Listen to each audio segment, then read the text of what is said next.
প্রিয় দর্শক, আমরা তো সবাই জানি যে আমাদের প্রধান উপদেষ্টা ডক্টর মোহাম্মদ ইউনূস এই মুহূর্তে যুক্তরাজ্য সফরে রয়েছেন এবং যুক্তরাজ্যের প্রধানমন্ত্রী কিয়ার স্টারমারও যুক্তরাজ্যেই অবস্থান করছেন। আমি যতক্ষণ পর্যন্ত এই ভিডিওটি করছি সেই সময় পর্যন্ত। কিন্তু প্রধান উপদেষ্টা প্রেস সচিব মিস্টার শফিকুল আলম, আমরা তার সম্পর্কে কি মন্তব্য করতে পারি? তিনি মন গড়া মিথ্যা শুনিয়েছেন সাংবাদিকদের, তিনি সত্য লুকিয়েছেন, তিনি লজ্জায় সত্য গোপন করতে বাধ্য হয়েছেন। বিষয়টা আসলে কি? তিনি যে মঙ্গলবার বললেন সাংবাদিকদের প্রশ্নের জবাবে, সাংবাদিকরা যখন প্রশ্ন করলেন যে যুক্তরাজ্যের প্রধানমন্ত্রী কিয়ার স্টারমার এবং প্রধান উপদেষ্টা ডক্টর মোহাম্মদ ইউনূসের মধ্যে সাক্ষাৎ হচ্ছে কিনা, যেহেতু এটি গভর্নমেন্টের অন্তর্বর্তী সরকারের ডিক্লেয়ার্ড বক্তব্য ছিল যে সাক্ষাৎ হবে, প্রেস সচিব শফিকুল আলম কি বললেন? যে তিনি যুক্তরাজ্যে এই মুহূর্তে নেই। আমরা যেটি শুনেছি তিনি কানাডায় অবস্থান করছেন। আমি এই বিষয়ে পরে বলবো। তার আগে যুক্তরাজ্যের প্রধানমন্ত্রী এই মুহূর্ত পর্যন্ত অবস্থান করছেন তার কয়েকটি একেবারে এভিডেন্স আপনাদের সামনে তুলে ধরি। তিনি যখন বলছেন শফিকুল আলম যে তিনি কানাডা গেছেন, হয়তো তিনি দেশে নেই কিয়ার স্টারমার, ঠিক সেই সময় কিয়ার স্টারমার তার কার্যালয়ে বসে কাদের সঙ্গে সাক্ষাৎ করছেন? গত আগস্টে যুক্তরাজ্যের সাউথপোর্ট এলাকায় সন্ত্রাসীদের ছুরিকাঘাতে যে কয়েকজন শিশু নিহত হয়েছিল, সেই শিশুদের পরিবারের সদস্যরা তার সঙ্গে সাক্ষাৎ করছেন, কথা বলছেন এবং নিহত শিশুদের উদ্দেশ্যে স্মৃতিস্তম্ভ নির্মাণ কিভাবে করা যায় সেজন্য অর্থ বরাদ্দ ঘোষণা দেয় কিয়ার স্টারমার। আপনারা স্ক্রিনে নিশ্চয় দেখতে পাচ্ছেন, এটি ভিডিও, আমি স্ক্রিনশট নিয়ে দেখাচ্ছি স্কাই নিউজের। এবং একই দিনে আরেকটি অনুষ্ঠানে স্কাই নিউজের পলিটিক্যাল এডিটর বেথ রিগবি তিনি যুক্তরাজ্যের প্রধানমন্ত্রীকে প্রশ্ন ছুড়ে দিচ্ছেন, চ্যালেঞ্জ জানাচ্ছেন যে শীতকালীন জ্বালানি ভাতা, সে দেশের শীতকালীন জ্বালানি ভাতা নীতির পরিবর্তনের বিষয়ে কেন যুক্তরাজ্য সরকার এই পদক্ষেপ নিল, একেবারে ইউটার্ন নিল। এটি তাদের অভ্যন্তরীণ বিষয়, যে বিষয়ে প্রশ্ন করছে আমি শুধু সেটি তুলে ধরছি। এবং তাকে জিজ্ঞাসা করছিলেন যে আপনি কি বুঝতে পারছেন যে আপনি কত বড় ভুল পদক্ষেপ নিয়েছেন? স্কাই নিউজের পলিটিক্যাল এডিটর বেথ রিগবি। এবং 11 জুন, আজ বুধবার, যুক্তরাজ্যের সরকারের বিভিন্ন বিভাগের জন্য যে বাজেট বরাদ্দ হয়েছে সেই বাজেট নিয়ে পর্যালোচনা করেন, বিভিন্ন খাত তুলে ধরেন, ব্যয় পরিকল্পনা নিয়ে সেদেশের অর্থমন্ত্রী র্যাচেল রিভস হাউস অব কমন্সে তিনি এই বিষয়ের উপর পর্যালোচনা করেন। তার ঠিক ডান পাশে, আপনারা লক্ষ্য করুন, তার ঠিক ডান পাশে বসে আছেন সে দেশের প্রধানমন্ত্রী কিয়ার স্টারমার। তাহলে প্রমাণ তো হলো যে কিয়ার স্টারমার বসে আছেন মানে নিজ দেশেই আছেন। আচ্ছা, তাহলে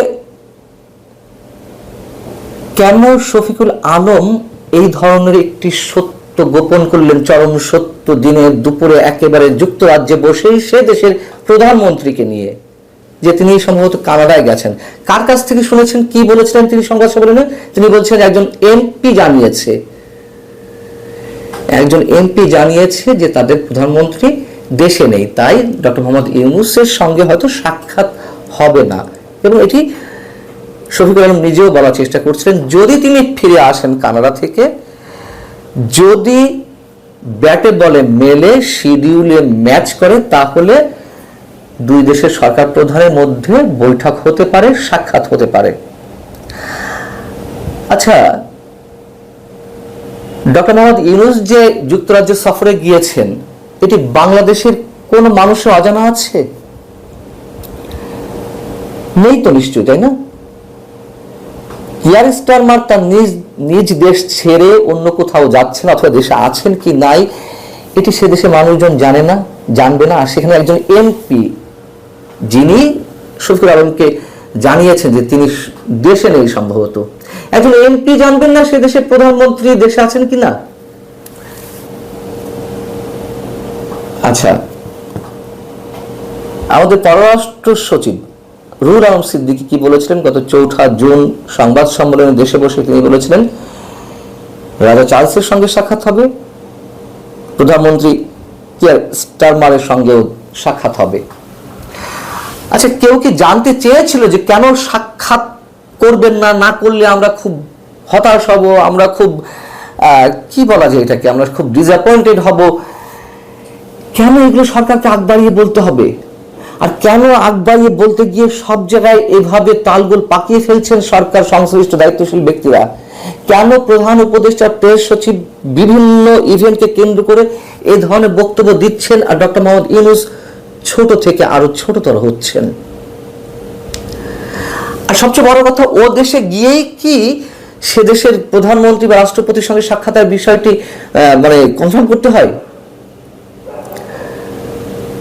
এই মনে করুন যে আমাদের সরকার প্রধান অন্য কোনো দেশে যাচ্ছে, সে দেশের সরকার প্রধান বা রাষ্ট্রপ্রধানের সঙ্গে সাক্ষাৎ হবে, বৈঠক হবে, সেটি কত আগে নির্ধারিত হয়ে থাকে? কারা নির্ধারণ করে থাকে?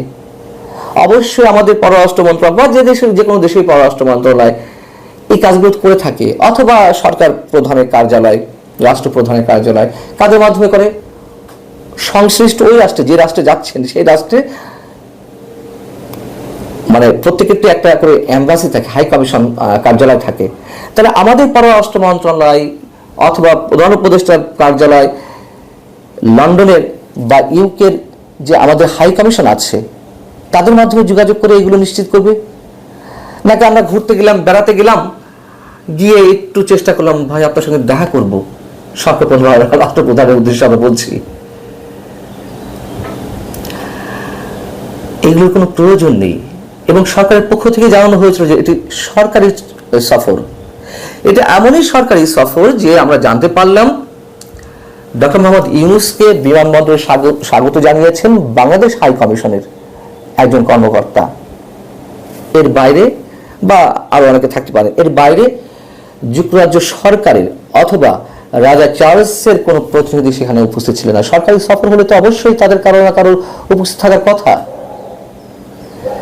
আমরা তো শুনতে চাইনি যে ডক্টর মোহাম্মদ ইউনূসকে এত বিশাল মর্যাদা দেওয়া হবে, আমরা তো এটা আশা করিনি যে না এটা করতেই হবে।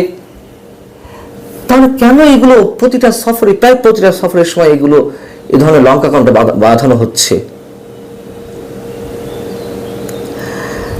আমাদের কাছে অবাক লাগছে। শফিক সাহেব এই কথাগুলো না বললেও পারতেন। আমি সব বাদ দিলাম, ওখানকার এমপি কি বলেছে, স্টারমার আসল দেশে আছেন কি নেই, অথবা আমাদের পররাষ্ট্র মন্ত্রণালয় আমাদের বাংলাদেশ হাই কমিশনের মাধ্যমে যুক্তরাজ্যের তাদের মাধ্যমে যোগাযোগ করতে পারেনি বা করেনি, অথবা স্টারমার সময় দেয়নি, সব বাদ দিলাম। শফিক সাহেব মানুষকে এতটাই বোকা মনে করেন যে ইনফরমেশন টেকনোলজির যুগে তিনি যেই হোটেলেই থাকুন না কেন, সব হোটেল লবিতে তো টেলিভিশন চলে, সেই দেশের প্রধানমন্ত্রী বা রাষ্ট্রপ্রধানের সংবাদ কিছুক্ষণ পর পর তো হেডলাইনগুলো দেখা যায়। তার জন্য তো এমপির খোঁজ লাগে না, বাংলাদেশের পররাষ্ট্র মন্ত্রণালয়, লন্ডনের বাংলাদেশ হাই কমিশনের সূত্র, এগুলো কিচ্ছু লাগে না। 5 মিনিট চোখ বোলালেই হয়ে যায়, টেলিভিশন স্ক্রলেই দেখা যায় যে সে দেশের প্রধানমন্ত্রী, রাষ্ট্রপতি কোথায় থাকছেন। আমাদেরকে বোকা বানাতে গিয়ে তারা নিজেরাই যে কতটা খেলো করে ফেলছেন নিজেদেরকে, এটুকু বোঝার ক্ষমতা কি তাদের নেই? হয়তো আমাদেরকে আরো অনেক কিছু দেখতে হবে, তার জন্য আমরা প্রস্তুত আছি। ভালো থাকুন সবাই, আল্লাহ হাফিজ।